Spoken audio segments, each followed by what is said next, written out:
Welcome to KanBo Work Coordination Platform. In this video, I will show you how to use card statuses in everyday work. They are one of the core features of KanBo. Let's go! We will discuss working with statuses using the Kanban view as an example.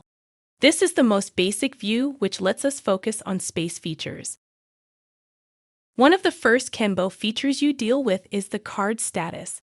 It informs about the progress of the task. We can rename, add, or remove card statuses. But the important thing is card statuses have roles. In our example, we have 3 statuses with 3 different roles. But we actually have 4 status roles to use in KanBo. I think in our case we need the 4th one too. So let's add a new status with an information role. Here we will post ideas for new tasks. The order of card statuses can be changed easily. And actually, I already have some card ideas. Remember that the card status is not just visual information.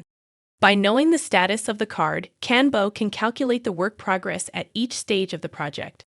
This data will allow you to make further analyses and forecasts related to your company's work.